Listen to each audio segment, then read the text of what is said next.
उत्तर प्रदेश की राजनीति में बृजभूषण शरण सिंह एक ऐसा नाम है जिसके आगे बड़े बड़े नेता भी सोच समझकर बोलते हैं।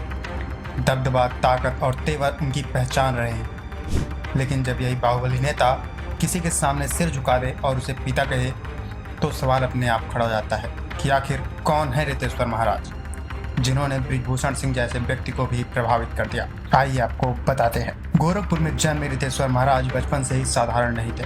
पढ़ाई में तेज, विज्ञान में गहरी रुचि और लक्ष्य साफ था कि उन्हें डॉक्टर बनना है। मेडिकल की परीक्षा पास की, MBBS की पढ़ाई की और सफ़ेद कोट पहन लिया। लेकिन सवाल यही खत्म नहीं हुए। कॉलेज के दिनों में छात्र राजनीति ने उन्हें समाज की नब्ज पकड़ना सिखाया। पत्रकारिता ने सवाल पूछने की आदत दी और किताबों ने सोच को धारदार बनाया। शायद यही वजह रही कि वे उस भीड़ का हिस्सा नहीं बन सके जो एक तय ढांचे में जिंदगी जी लेती है और यहीं से उनकी कहानी मोड़ लेती है। रितेश्वर महाराज ने भगवा पहना, लेकिन पारंपरिक बाबाओं की तरह नहीं। न टोने टोटके, न चमत्कारों का दिखावा। वे खुले मन से अंधविश्वास पर सवाल उठाते हैं, दूसरे बाबाओं की पोल खोलते हैं और संस्कृत की तारीफ अंग्रेजी में करते हैं ताकि बात उन तक भी पहुंचे जो धर्म को सिर्फ पिछड़ेपन से जोड़कर देखते हैं। आपको बता दें कि उनका आश्रम भी किसी साधारण कुटिया जैसी नहीं, बल्कि वैज्ञानिक थीम पर बना एक ऐसा स्थान है जहां अध्यात्म और तर्क साथ चलते हैं। अब आते हैं उस रिश्ते पर जिसने सबका ध्यान खींचा। गोंडा के बाहुबली नेता और पूर्व सांसद बृजभूषण शरण सिंह, जिनके आसपास हमेशा संतों की भीड़ रही। उन्होंने अपने से कम उम्र के रितेश्वर महाराज को पिता माना। खुद महाराज कहते हैं कि उन्होंने बृजभूषण को पुत्र स्वीकार किया और बृजभूषण ने उन्हें पिता।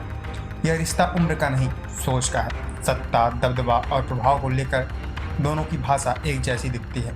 शायद बृजभूषण ने अपने तेवरों, आत्मविश्वास और प्रभुत्व की झलक रितेश्वर महाराज में देखी और राष्ट्रकथा इसी सोच का मंच बन गई। नंदिनी नगर में कथा केवल रामचरितमानस या पुराणों तक सीमित नहीं रही, बल्कि ज्ञान, विज्ञान और सियासत के सवालों से भरी रही।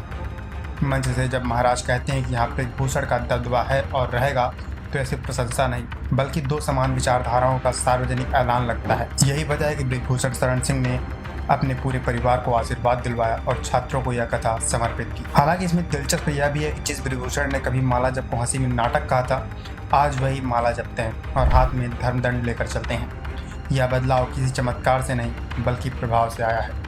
रितेश्वर महाराज का प्रभाव, जो धर्म को राष्ट्र से, तर्क को आस्था से और सत्ता को संस्कार से जोड़ने की कोशिश करता है।